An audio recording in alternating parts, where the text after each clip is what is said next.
welcome to our panel discussion this morning. We're delighted to have you here for an important subject that will build on the wonderful plenary lecture we just heard. And the panel and topic for our discussion this morning as a whole, just for any of you who are joining us, is fostering engaged citizens through general education. My name is Tobin Shearer. I'm Associate Professor of History here and Director of African American Studies, and it's my privilege to serve as moderator for the distinguished panelists that we have in front of us.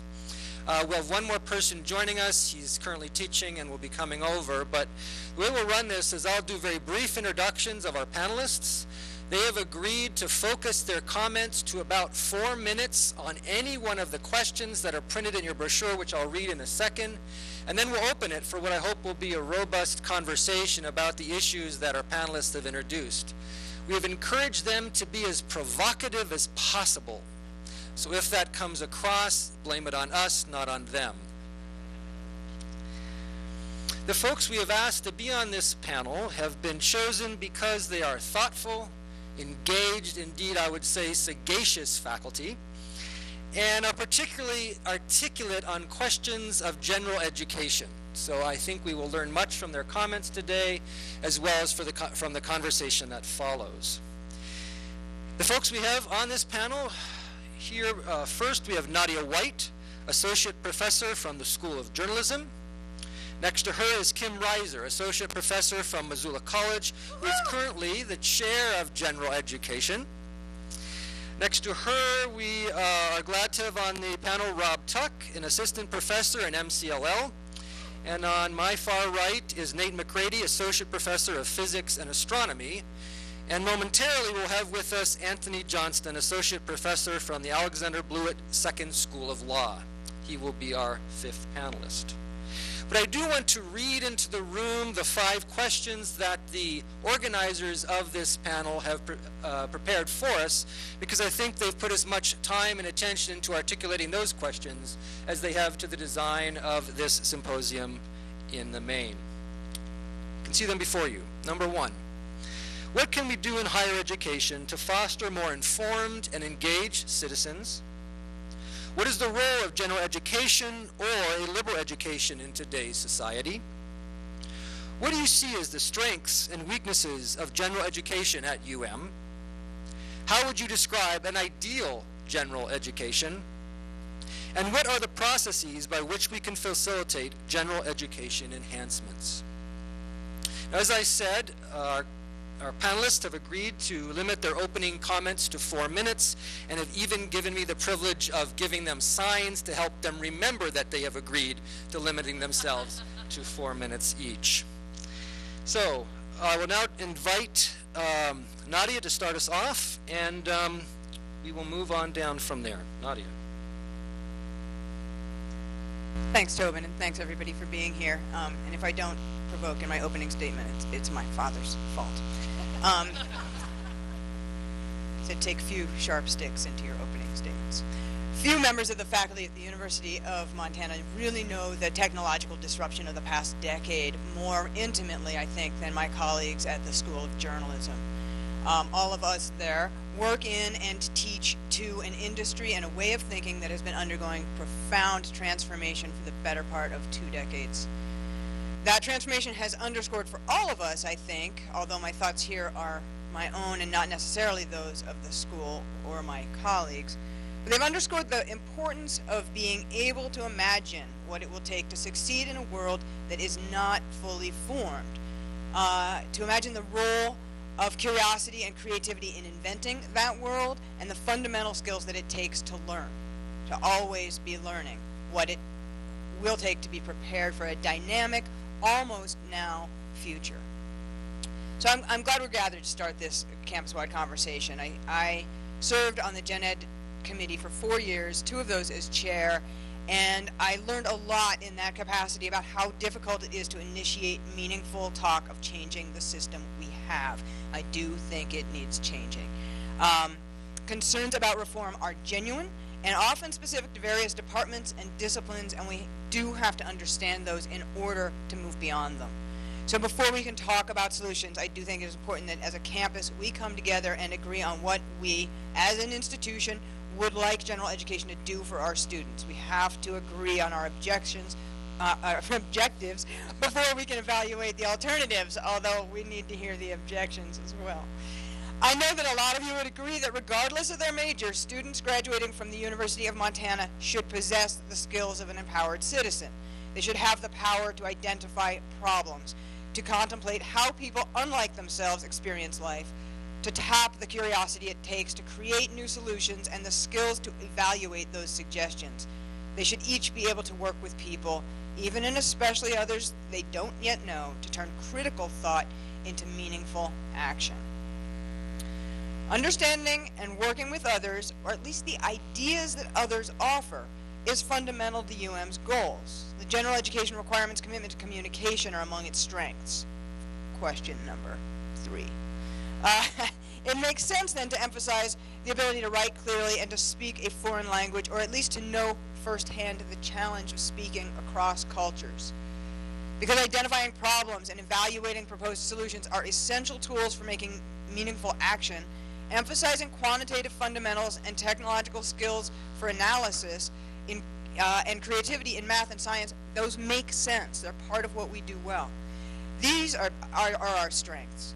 Our challenges lie in the all too human impulse to avoid saying no to people. The general education curriculum has grown too big, too cumbersome. In some cases, it has endorsed specialty courses that serve narrow populations of students, always for good reasons. There are reasons for these exceptions, but they're often for reasons that do not serve the overarching goals of the program. One problem with programmatic overload is that we end up not graduating students with these skills we agree are essential. Another is that the system becomes burdensome to everyone and embraced by few or none. And without the express enthusiasm of the faculty and the administration, the general education program becomes an obstacle to navigate rather than a foundation to build upon. Back in journalism, the faculty agrees on the fundamentals that we teach. We largely, I think, agree on our objective. But how to teach to the almost now tomorrow requires, for us, constant revision of our classes, our curriculum, and our own skills. We know how important it is to simply teach our students to learn and to always be learning. I think that's a good starting place for this campus-wide conversation about general education. Thank you, Nadia. Kim.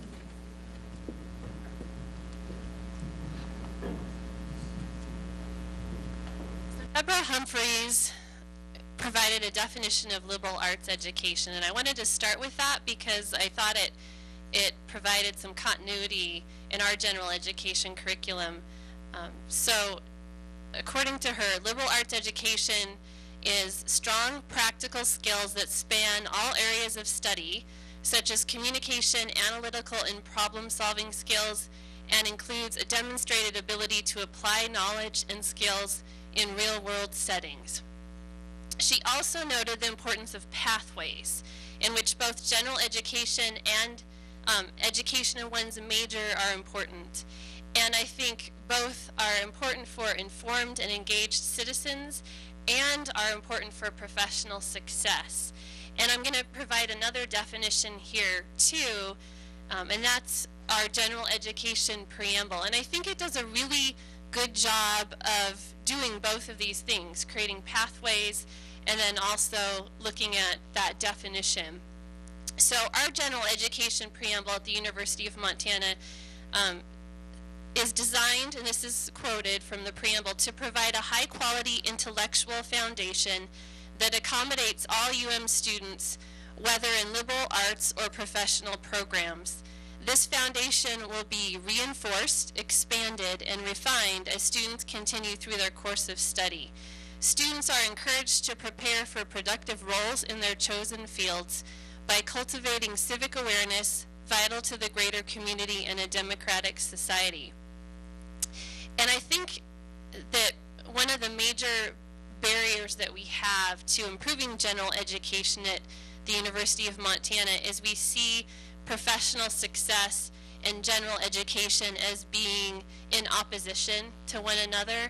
And in my mind, going to the question of what would be an ideal general education. I think in a lot of ways we have an ideal general education if you look at the preamble to our general education and you look at the courses that we offer, but we talk about these in such fragmented ways.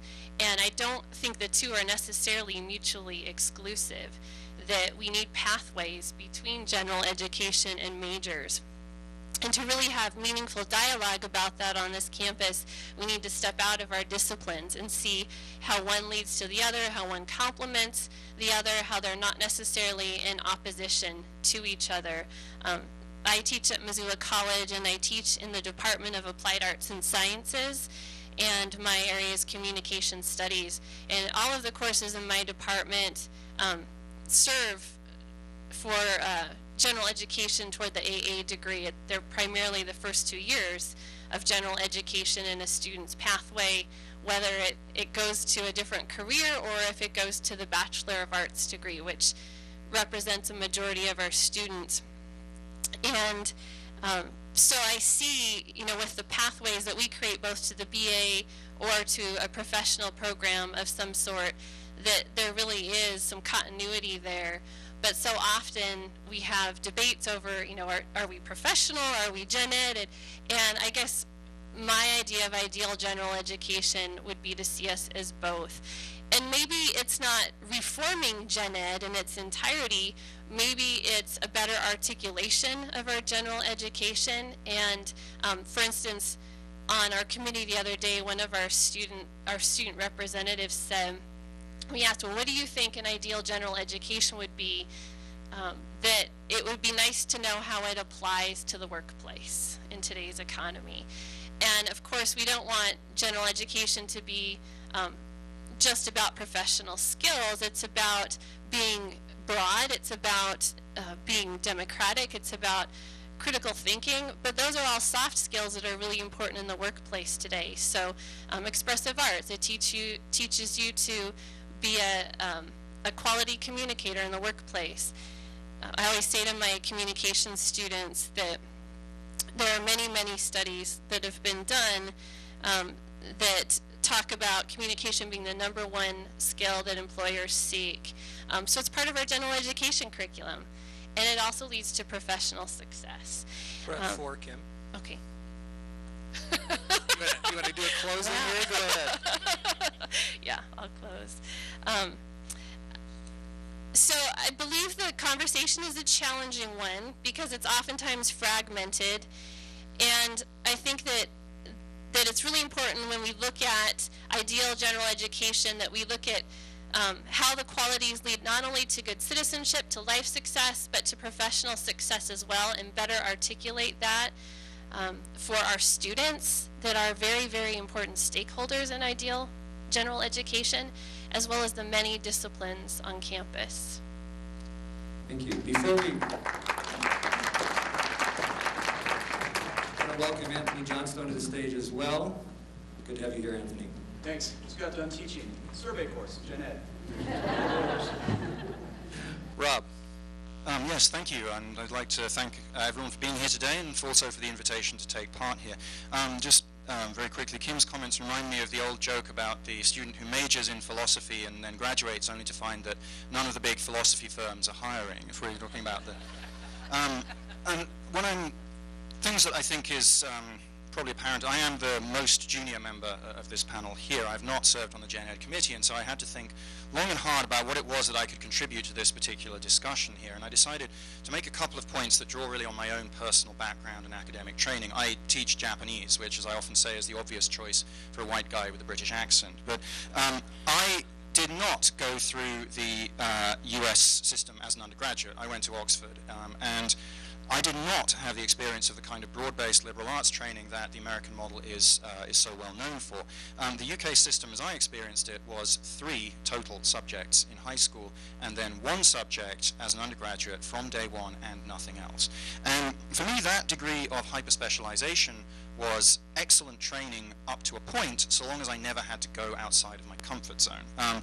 When I came to the US to do my graduate training, one of the things I found is that I didn't know a lot of the things I needed to know to be a serious academic. Korean history, Chinese history, philosophy, literature more broadly, all of these things I had to work really, really hard, still have to work really hard to acquire and maintain a grounding in. And I think one of the points I would make about the benefits of a broad-based liberal arts education is that the kind of specialization that I went through actually does make it harder to learn the further you go along. And that's one of the points that I want to make here. One of the strengths of UM's general ed model and the US general ed model as a whole, you learn how to learn. And I think that makes you very well prepared for what, as Nadia has pointed out, is an extremely unstable world. And to get a bit more specific here about the teaching of, well, languages in general, but specifically Japanese language, Japanese is a difficult language. I don't think anybody here would really dispute that. And I think that's one of the contributions that we make here. When, say, a STEM major starts out trying to learn Japanese, they're going to have to repeatedly get out of their comfort zone. They're going to have to find ways to address new challenges, material with which they are really not familiar. The same is also true when, as we do reasonably often, we send an undergraduate to go and study abroad at a Japanese university. And by the way, if we're going to be provocative, I think every student, regardless of major, should be studying abroad. That's one point I'm not going to concede. Thank you. Yeah. And this is what a broad liberal arts education gives you, the ability to learn, and to learn to think. And that, I think, is key to what we are trying to impart. The second point I want to make, again, draws on my academic background. This speaks to the idea of creating engaged and informed citizens. I think it's worth emphasizing what we do in MCLL. We don't simply teach language. We teach culture and we teach history. And that's a really important part of what we do. We're sometimes pigeonholed as just doing language, but that isn't what we're about. And I think there are inherent benefits to a citizenry that's not only informed about its own history, but about those of other cultures and countries as well. Just to give a sort of a contrastive, or to my mind, really interesting example, I've been a big fan and supporter of the Historical Museum at Fort Missoula. I'm sure several of you will know. It's recently put together an exhibit on the Alien Detention Center on its grounds, where a number of both Italian and Japanese citizens were detained during World War II. This, is, to my mind, is exactly what the liberal arts should be doing to engage with the public. It's about history, it's about issues of governmental power, of civil liberties, forces us to think about and engage with all of these using our liberal arts training. And I want to close by making just a contrasting point, which isn't probably that well known outside of Japan watchers such as myself. In Japan in the last year or so, the Japanese government has actually made a series of quite broad-ranging moves to really curtail the teaching of the liberal arts in public universities. And one of the things I think that this has been interpreted, I think, correctly as part of a package of moves, including drastic restrictions on the grounds of state secrecy, that restrict press freedom, the attempts to very strongly guide or mold the teaching of certain aspects of 20th century Japanese history that are less than flattering to Japan, and which some observers have argued are an attempt to turn the clock back to the 1930s militarist state. I mean, the celebrated animator Hayao Miyazaki, who I'm sure some of you are familiar with, has actually written a very angry essay on this exact topic, basically complaining about what he sees as apathy on the part of the Japanese citizenry in failing to oppose these changes. And to me, I don't think it's coincidental that these are one part of one large package, that the end result of curtailing the liberal arts is a less engaged, less informed citizenship. And I think that speaks very highly to the overall value of them. Thank you.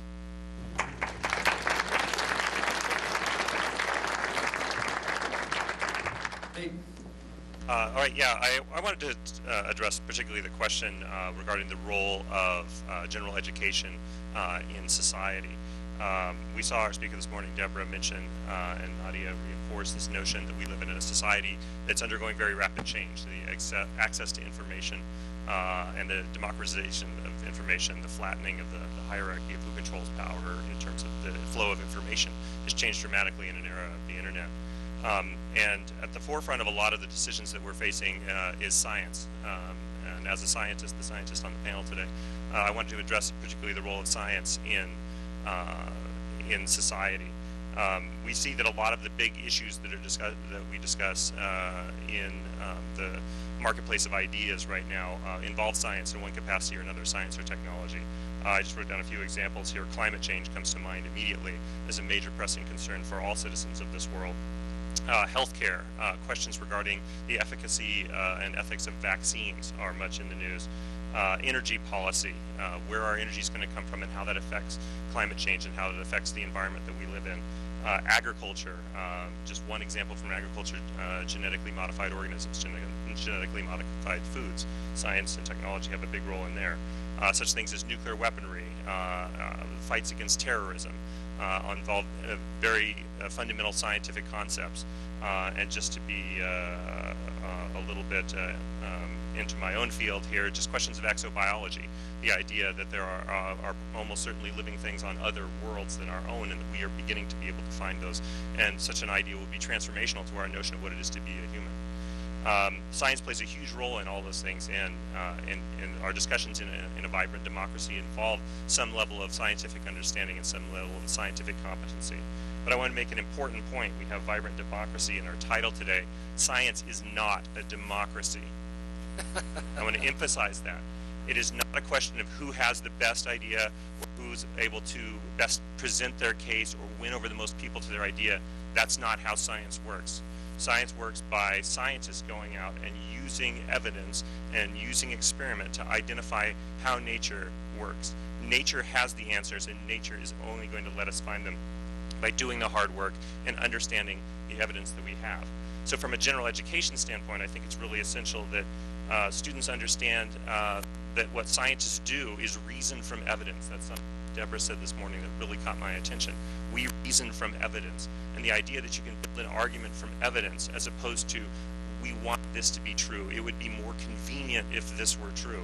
No, nature has provided the truth. We have to go out and seek that and develop that through our lines of reasoning from evidence and building an argument from evidence. And that's a skill that our students do not come from high school with. I think I can state very clearly. I see all the scientists nodding in the room. In addition, I'm in the College of Humanities and Sciences, and I want to point out that there's another interesting role for general education with regard to the sciences, and that is science is a human activity. This is, I'm going to borrow a phrase from our own Davidson Honors College, science is a way of knowing.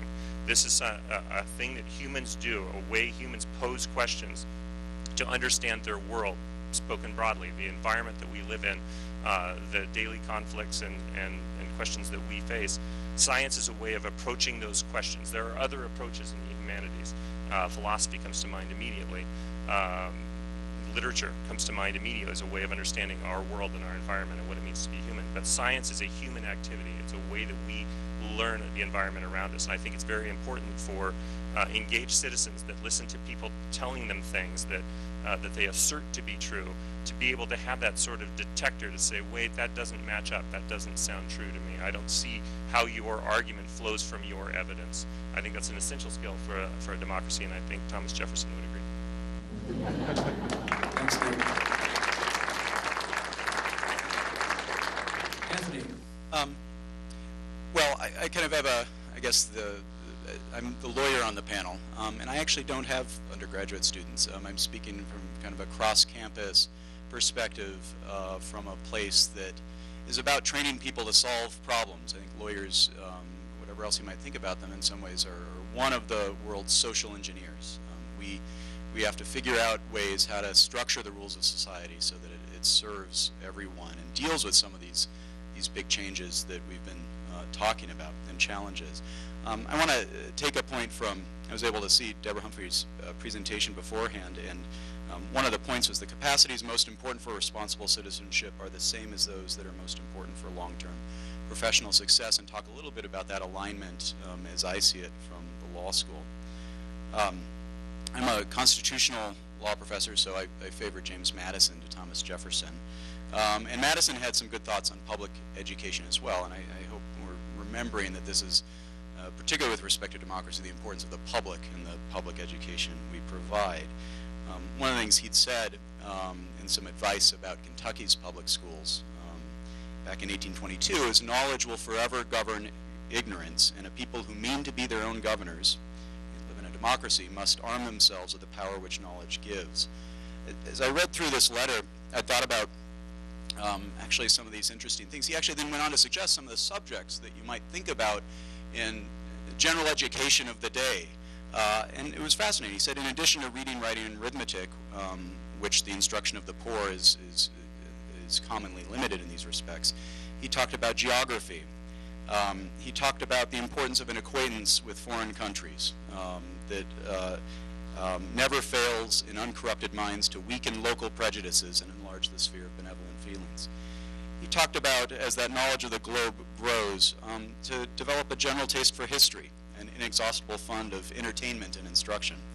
And Nate, I know you'd appreciate this. How easily and quickly might a general idea even be conveyed of the solar system by aid of a planetarium of the cheapest construction? He was recommending this in the public schools at the time, astronomy, as a way to see beyond our own horizons as a matter of general education. He was a great lawyer, and that's one reason to think about, one way to think about general education is Madison's thoughts on it. I'll say from the perspective of the legal profession and legal education, we recognize Madison's wisdom. One of the tests, the test you have to take to get into law school, the LSAT, the Law School Aptitude Test, purports to test, and I think generally it does, the ability, the organization and management of the information and ability to draw reasonable inferences from it, the ability to think critically, and the analysis and evaluation of the reasoning and arguments of others. So in other words, it's trying to diagnose future problem solvers for purposes of whether they be successful lawyers, but really have a set of skills that are important across the professions and diverse career paths of our students. Some interesting research on this. Pre-professional majors are among the worst at training students to enter into these professions. So the LSAT scores of those who have specialized, ironically, in pre-law are among the lowest in terms of this diagnostic of what their analytical, critical problem-solving skills are. Who are the best prepared, according to what the LSAT tells us? Classics majors, physics majors, math majors, yes, philosophy majors, history majors, art history majors, even the arts. So they do better than our pre-professional majors, and I think that's a suggestion that when we're trying to pick out, when we at the law school try to pick out the future problem solvers that our state and our democracy needs, we are looking for the skills that are developed through general education, not pre-professional education. Just a quick perspective on what I know of UM's Gen Ed program to maybe provoke some further discussion. As a constitutional lawyer, I don't believe in really a lot of words in terms of, I believe you should have some basic principles that are going to guide a pluralistic society and allow everyone to pursue their individual paths in a way that will fulfill the general welfare. I just thought it was worth noting that the Gen Ed requirements are longer than the U.S. Constitution. And the preamble is longer than the Constitution's preamble. It's even longer than our relatively long Montana preamble. So as we think about, from my perspective, we might think about Madison's basics and thinking about how we structure a very basic set of principles that will develop the range of interests and expertise that our democracy needs. Thank you, Anthony. Grab that fifth microphone so you have one of your own, Anthony. And then what we're going to do now, given the gift we've been given by our panelists of focusing their comments, it's left a lot of time for us to have a conversation in plenary that will then frame the conversations we will be having in breakout sessions that we will describe at about quarter after. But for now, we invite you to join the conversation. I would just offer two principles for our dialogue together here, that even as our panelists have focused their comments and remained connected to the questions that the organizers have given us, we'd invite you to do the same, either by directing questions to panelists or offering comments of your own. And we would also would invite you to share the space rhetorically, so just keep mindful of how long you're talking so we can hear as many voices as possible in the room. So we have microphones here. Is that the only one, Jean, we have? So please come forward, introduce yourself, and offer your comments and questions to our panelists so we can have a vibrant and robust conversation on this important topic. I can keep rambling for a while, but I'd invite John, please get us started. Yes, as Tobin very well knows, and some people in the audience very well know, I came here prepared to lob hand grenades. I'm very pleased to hear. I'm surprised to hear what As are we, John. Thanks for not bringing the hand grenades. That's... Yeah. Oh, closer to the mic. It's always struck me. It's often struck me that pre-professional programs, when they were introduced starting in the 20th century, were not really a curricular decision or a pedagogical decision as a marketing decision, as access to higher education expanded in the United States. And I'm wondering if our problem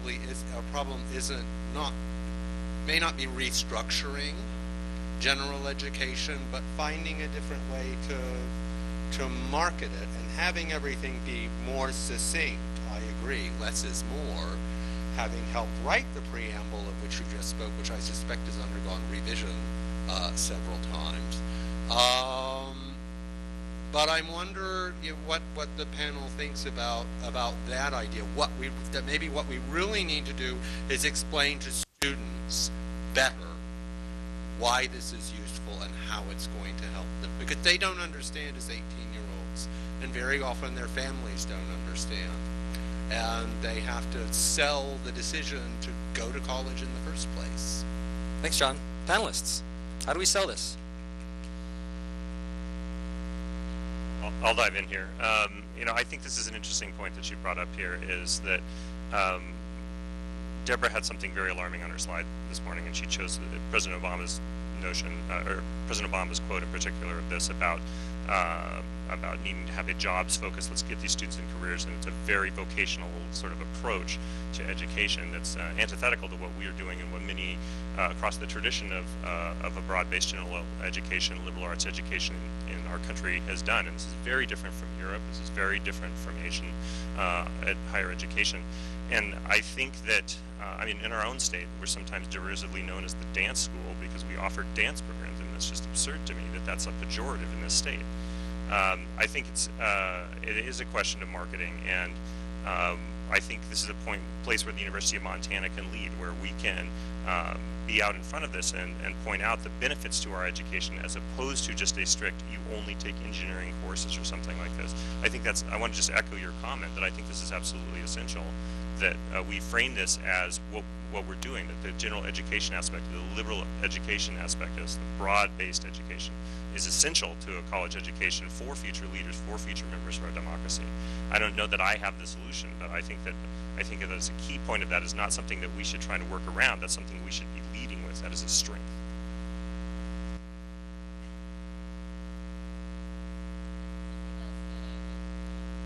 Is that working? There you go. Something that I would add to that too is that it's not necessarily just about pre-professional programs, but professional programs. So using journalism as an example, I would deem that a professional program. I would deem many of our bachelor's degree majors professional in some way. One of our general education committee members the other day pointed out that all of the general education requirements, and I was talking to Nadia about this earlier, have to be taken outside of that major, because success in that particular profession equates to being broad-based, to having a good foundation, to be able to understand news in a variety of areas. And so, again, I would come back to, avoiding the fragmented discussion of its professional or its general ed, and pose the question, are there ways that we can boost the general ed requirements within our majors so that we have those clear pathways? We have broad-based students that are then learning their particular profession. So I would advocate for majors requiring more out of discipline, out of department classes in pursuit of that major. Kim has made the explanation of journalism. I want to look outside of our university. And I think this university needs to become vocal advocates for a broad-based general education with each department or school's own accreditors. A reason that we're seeing a fair number, my understanding, of schools and departments turn inward for their general education obligations is that they feel constricted in the number of credits they can require of their own students.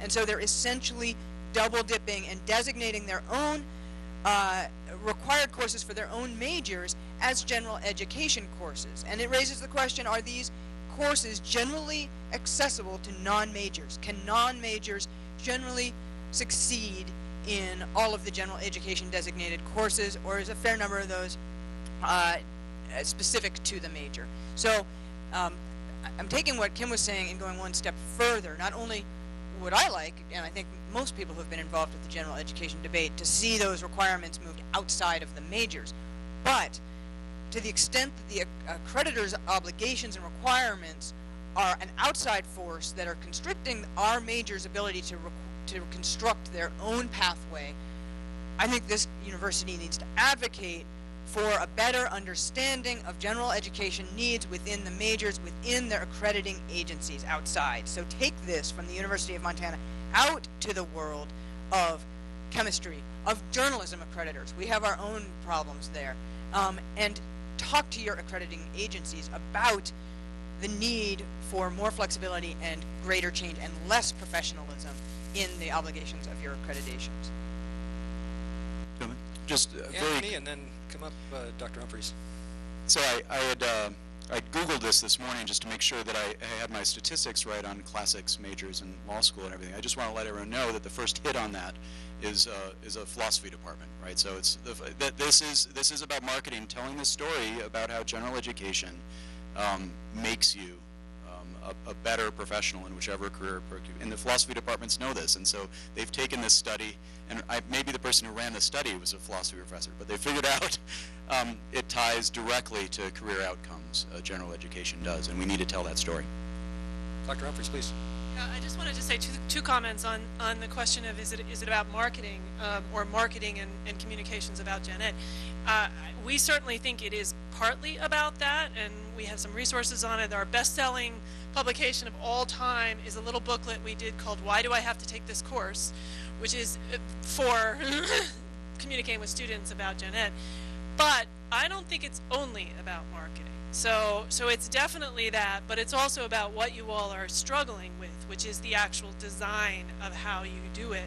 And I think your comments about the science, the reason why general education is important in a scientifically rich society has in it, and I'm interested in your thoughts about this, one answer to a redesigned question. So since there's no way we could possibly teach everything in the knowledge area of science that you would want them to know, as I was listening to your comment right at the beginning about the issues that our society is grappling with that are scientifically rich or engaged, is that a way into teaching general education and science differently, or is that how would you make those connections in terms of the design of Gen Ed? Thanks. I will answer your question with how I actually do this.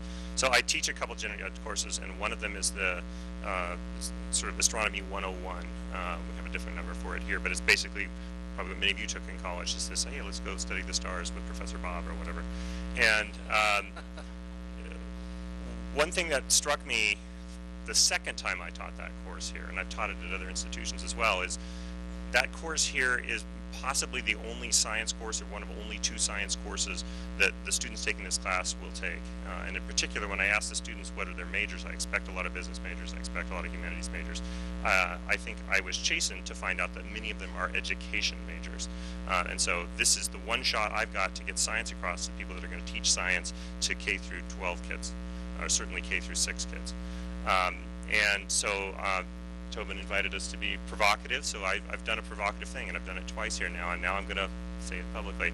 I walk in the first day and I tell the students, I give them a little slideshow about the universe, and then I say, I don't have a syllabus for you today. And the first time I did this, I was mildly terrified, and the students laughed because they assumed I was procrastinating. He's the cool procrastinator professor. And I said, no, this isn't a prerequisite for anything. This is your last science course. And I'm thinking in my own head, I don't care about the astronomy content knowledge. I'm not building astronomers. I'm building critical thinkers. I'm building people that can reason from evidence. And astronomy is going to be my approach. And so I ask them, what do you want to learn? And I very showily pick up a yellow legal pad and walk in front of the podium, away from the microphone, and stand there with my pen. And there were 30 mortifying seconds of them saying nothing and looking at each other. And then someone said, can we talk about black holes? And it was on. And so they wrote the syllabus. With one exception, I hadn't thought about like manned spaceflight, the history of manned spaceflight, or the importance, or where we go next. But everything else they said I would have done anyway, but it was theirs. And I found that on the student evaluations at the end of the semester, they were very engaged by this. And so now I'm emboldened to do it again. But my main point here, to address your point, is that it's not important what I teach in a gen ed class, it's what they take away in terms of how to think, how to reason. How do scientists approach a question? Here's something we'd like to know.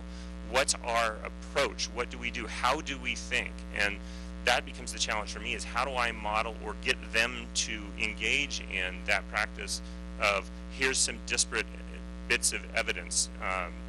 You know, a collection of facts, it may have been, I forget who said this, but a collection of facts is no more science than a collection of bricks is a house. How do we use these facts and these data that we measure to do something interesting, to answer some question? I really want to convey that to the students, that this is a way humans go about knowing things. Ashby, please come up. I'm going to ask this very simply, and you know, if any of you want to follow up to ask me why I'm asking it, you can, but I think the bluntness of it is actually probably more useful. Is it time to get rid of the term general education? Is that the biggest, in other words, impediment conceptually for how we conceive it? Because I think what you just said sounds amazing, and I don't think it at all sounds like the model of general education that was, you know, put into place 60, 70 years ago in the United States, which is gen ed's foundational, and you build upon it. What you just described is fantastic. I think that's exactly what a non-physics major should get from a science course, but that's not general education as I understand, you know, the history of that concept. So is it time to come up with a new description of what we think we do with these non-majors courses? And I guess follow-up would be, isn't that something the majors ought to be doing a better job of? In other words, I'm following up on your point that they ought to be defining the kinds of knowledge that lie outside the discipline that is essential to building these, I want to say broadly educated, intelligent, critical thinkers, which I think is all of our goals.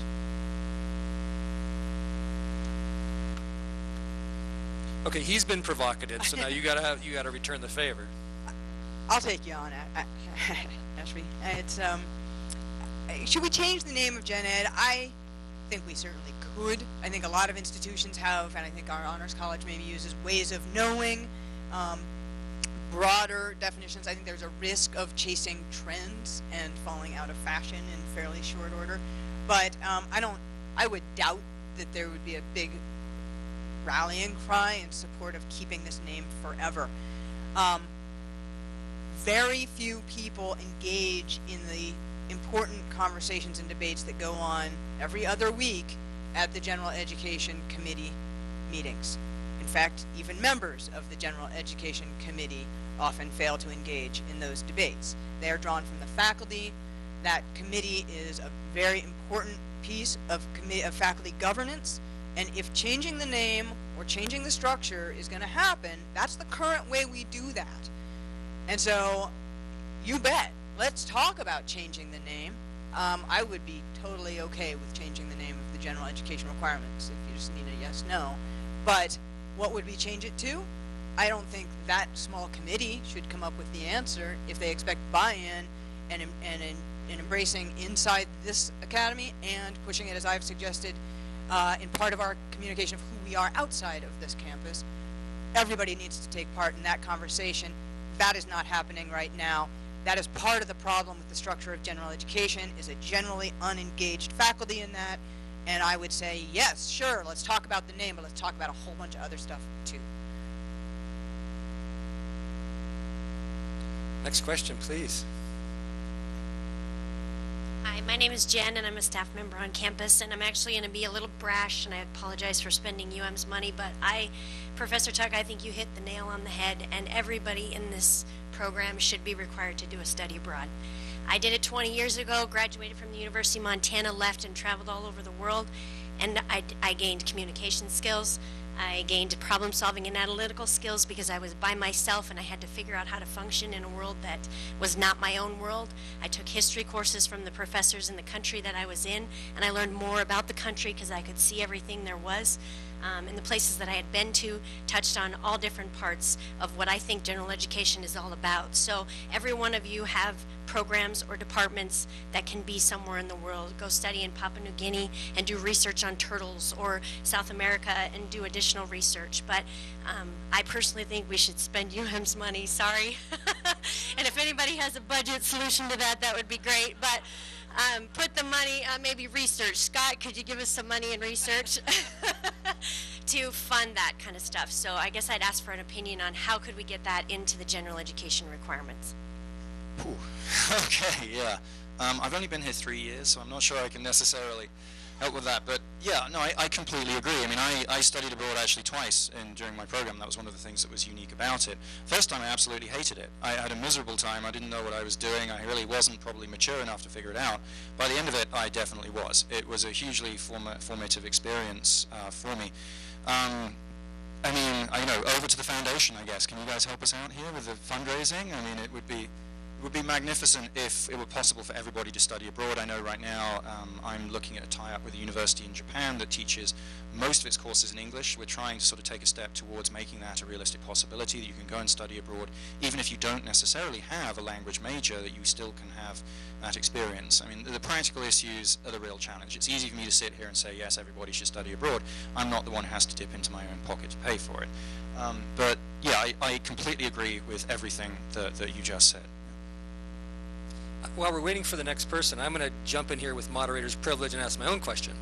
So before I came to UM, I spent about 15 years working on the very tiny, non-controversial topic of dismantling racism in higher academic institutions across the country. During that time, we discovered very quickly that we needed to present a big vision, but approach it in small steps. So my question for you panelists is, in the equally controversial topic of Gen Ed, or whatever we're going to call it, what are the first and most important small steps we need to take at the University of Montana? Kim? Tobin actually brought up this idea the other day from discussions he'd had with another individual about listening sessions and needs analysis. And I think that's really important. And I think the listening sessions have to occur with diverse populations, because that's who make up our campus. And so, I mean, this is part of it here. I mean, this is part of the listening session, but we also have things going on campus like an internationalization lab and a diversity council, and we have veteran students and a TRIO program, and lots of unique student populations that possibly speak to Gen Ed reform. And so in my mind, I think there's a lot to be said from not only a top-down approach, but a bottom-up approach too, and really looking at the populations that we serve. And so I know this year in the General Education Committee, we're focusing, at least right now, on listening. But I wanted to, it kind of connects what you were originally saying about racism and the geographic regions, and then the question about study abroad. That came up at a general education meeting recently. Should we add global studies to our general education curriculum? And one of the concerns that came out of that is it's not, just geographic location or visiting another place is not necessarily a skill set that we're developing in our students. So could it be part of it? Yes, it could be part of it, but I think we'd have to be really clear about the objectives, learning outcomes, how we're assessing it, just as we are in the rest of our general education curriculum. The other discussion that we're having in general education right now is looking at our cultural perspectives. We have two cultural perspectives in the Gen Ed requirements, and do they focus more on geographic region than they do on the skills that we want our students to take with them. And I think that could be a very valuable part of reform, is looking at the skill set, the outcomes, more so than the areas and the disciplines that we want our students to study within. Nate, and then we're going to have a question from the audience. Yeah, just a quick remark to tie in here in terms of a small thing that we could do, a small first step. We already have a general education setup in place, and that's going to be what we're using in the near future in terms of before we can get to any revision or reform. But there's a small step we can do right away that would improve things. I think we're all aware that a lot of students on this campus see general education requirements as a series of boxes to check. And I think that's a major, major problem with the setup that we have right now, and that's an internal marketing effort where we can sell this differently, and our advisors can sell this differently, and we faculties, I am guilty of doing this, of helping my students pick these ones will not harm you. That's not good, and we should be. This is not just go eat your vegetables. This is vegetables are amazing. Thanks. Please. Hi, my name is Morgan, and I work at the Blackstone Launchpad on campus, so I'm constantly kind of reviewing new, innovative things that are happening across the country, and a lot of what I've been paying attention to are these new disruptive technologies, and I was so excited to hear what Nadia was talking about and how quickly things are evolving. And I was really happy to hear too about this idea of being nimble and flexible, and the institution does not provide that for us.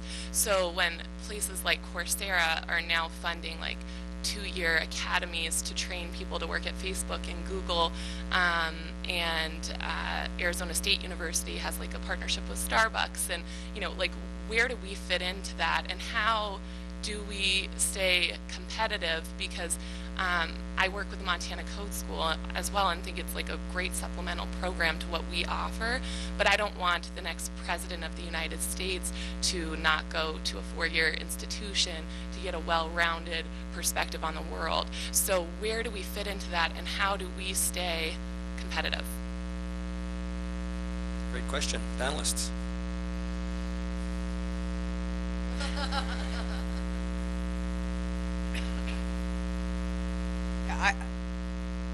We've had Jefferson and Madison, and the answer to this question has been Franklin. In our world, when printing presses were invented, not all thinkers rushed out to learn how to become printers. And when the internet was invented, not all thinkers rushed out to learn code. Benjamin Franklin was a printer, and he rushed out to become a thinker and an innovator. And I think we need to look for that crossover. We do need to, we've talked about quantitative and analytical parts of our general education, or whatever we call it, requirements. But we need to make explicitly clear in, I think, both Gen Ed and the majors, the role of innovation. And so to continue what you've been doing on campus, which is bringing these opportunities for innovation and conversation about innovation to opportunities for the students is one place, and to start. But I think internships, which I don't really think should be a part of the general education requirements, but I do think that they are a fundamental experience that I hope most students graduate with eventually. So to my way of thinking is internships are the answer to this question of what small piece do we do to plug into those programs explicitly. Others? Kathleen? That's such a great question. It raises so many tricky issues because we have to be modest about general education. I mean, general education is for everyone, about everyone, and to the extent we specialize and chase particular career paths, we need to be very humble that we don't know.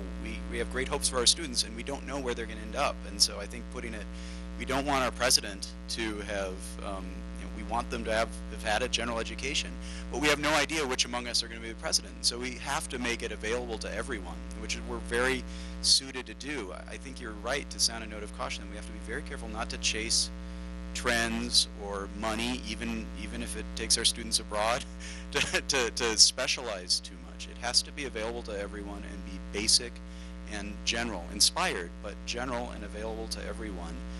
And we have to insist on that as a public education, or else democracy doesn't work if we all are sorted in our vocational schools. And if you look at the way that other democracies work, they are far more dependent on vocational tracks. Even judges become judges right out of high school. And one of the reasons we have such a brilliant lawyer class that affects so much of our society, as Tocqueville wrote, is because our judges and our lawyers are generalists. And I think that's true of all the great professions. Why we have the greatest healthcare system, it's because we're all generalists, and we shouldn't do anything, no no matter how much money might be attached to it, that will sacrifice that general education for everyone. If I can just chime in here, 2 points, really responding to what Anthony said, and again from my own experience. I'm sure you're aware of what's happened with the oversupply of lawyers and the implication it's had on law schools in the last, 5 or so years. So I think the note of caution that you sound is definitely well taken here. I do think, though, with the European system, at least the one that I went through, I can think of several people who studied quite narrowly focused topics and were yet able to branch out a bit as the occasion demanded them because of the ancillary skills that they picked up. I mean, classicists going on to become computer consultants. I mean, there are people who studied law and didn't go on to work in law. They became teachers. People who worked with a background in chemistry are now working for the Treasury Department. So I think, again, your point about, I think it's about the broader skills that are taught. I mean, its specialization is great. It's fine, but I completely agree with what Anthony is saying here. Well, in a moment I'm going to provide some directions about the breakout groups that we'll turn to, but before I do that, please join me in a round of applause for our wonderful panelists in front of us today.